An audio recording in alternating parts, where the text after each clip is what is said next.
अब हम लोग 7.2 में जो आपका ये विभाजन सूत्र है उसको हम लोग पढ़ने का प्रयास करेंगे।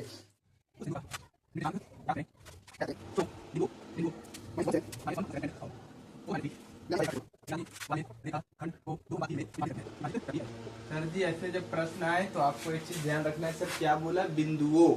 जब भी बिंदुओं बोले तो समझ जाना ये ए बी की बात कर रहा है, या आप जो भी मान लो रख लो। ए मेरा 17 निकल गया, बी हमारा 4-3 ये आपको दिया हुआ है।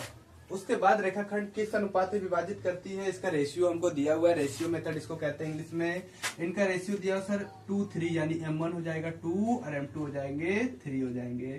सर बचपन से पढ़ के आ रहा, मतलब अभी मैंने पिछले क्लास में भी पढ़ा था सर x1 x2 कैसे फाइंड करते। अरे x1 हो जाएंगे पहले वाले नंबर -1, x2 क्या हो जाएंगे जो इसके पहले नंबर है 4, y1 क्या हो जाएंगे जो इनके पहले नंबर है 7, y2 क्या हो जाएंगे जो इनके पहले नंबर है -3। सर जी विभाजन फॉर्मूला यानी रेशियो फॉर्मूला मैंने आपको सिखाया था। विभाजन सूत्र क्या होते हैं कोई बता सकता है? पहली क्लास में मैंने बताया था। विभाजन सूत्र आपको बताया था सर। x फाइंड करने के लिए फॉर्मूला होता है m1 x2 प्लस में m2 x1 बाय में m1 प्लस में m2। बोला जी सर ये तो मैं पूरी तरीका से जान रहा हूँ। अब आप x का वैल्यू देखोगे, x का वैल्यू फाइंड करना है तो m1 तो पता है ना सर जी 2 पता है, x2 कितना पता है सर 4 पता है, m2 कितना पता है सर 3 पता है, x1 कितना पता है सर -1 है, और m1 प्लस m2 यानी 2 प्लस 3 है सर। x का वैल्यू 2 4 जा 8, 3 को 1 से करेंगे 3 बन जा 3, और 2 और 3 को ऐड कर देंगे क्या हो जाएगा 5 हो जाएगा। अब x इक्वल टू क्या कर देंगे सर 8 में 3 जाएंगे तो 5 बचेंगे, नीचे भी 5 काट दे कितना वैल्यू निकल गया। उसी तरीका से y का फॉर्मूला में हम लोग जानते हैं m1 y2 प्लस में m2 y1 बाय में m1 प्लस में m2। बोला जी सर। अब y का वैल्यू में आप m1 का वैल्यू देखेंगे कितना है 2, y2 का वैल्यू -3 प्लस m2 का वैल्यू 3, y1 का वैल्यू 7, और नीचे है m1 प्लस m2 मतलब 2 प्लस 3, 2 3 जा -6 प्लस 3 7 जा 21, 2 3 कितने हो गए 5। Sir -6 plus 21 minus plus minus 21 में 6 घटाएंगे तो क्या हो जाएंगे 15, और नीचे क्या बचेंगे 5, 5 3 जा 15। यानी सर y के वैल्यू जो निकल गए हैं वो निकल गए हैं 3 निकल गए हैं, x का वैल्यू जो निकल गए हैं वो 1 निकल गए हैं। यानी अगर कोई आपको पूछे कि इसका निर्देशांक बिंदु क्या होगा तो p क्या होता है सर x y होता है, और p x मेरा वैल्यू कितना निकला सर 1 निकला, और y कितना निकला सर 3 निकला, तो आपका निर्देशांक बिंदु p 1 और 3 निकल गया।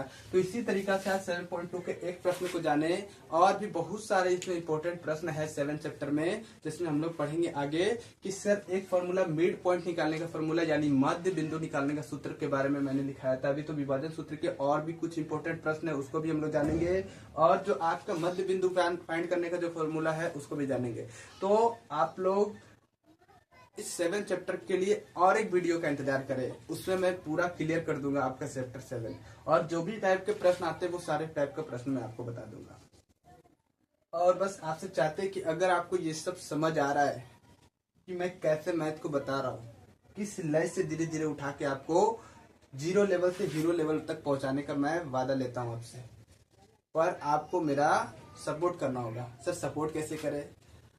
मैं आपसे गुरु दक्षिणा के रूप में कुछ नहीं मांगता, बस यही चाहता हूँ कि भाई आप जैसे अन्य और बच्चे जिनको ये प्रश्न समझ नहीं आती उन तक ये वीडियो को पहुंचाइए, ताकि उसे भी क्लास 10 का जो डर है वो खत्म हो जाए। चैप्टर 7 से जो कुछ प्रश्न आते हैं, बिंदु क्या होता है, बिंदुओं क्या होता है, रेशियो क्या होता है, मैं पूरा चैप्टर नहीं पढ़ाता, मैं उसी को बताता जो एग्जाम में आपके क्वेश्चन आते हैं। सर ऐसे क्वेश्चन आते हैं या नहीं ये मैं नहीं कहूंगा, आप प्रीवियस ईयर क्वेश्चन उठा के देख लो। बस आप जो भी मैं वीडियो बना रहा हूँ उसे शेयर कीजिए ताकि हर बच्चों तक ये पहुंच सके।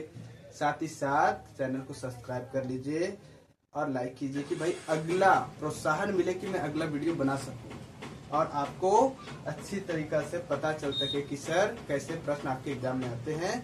फिर मिलते हैं अगले वीडियो में। धन्यवाद।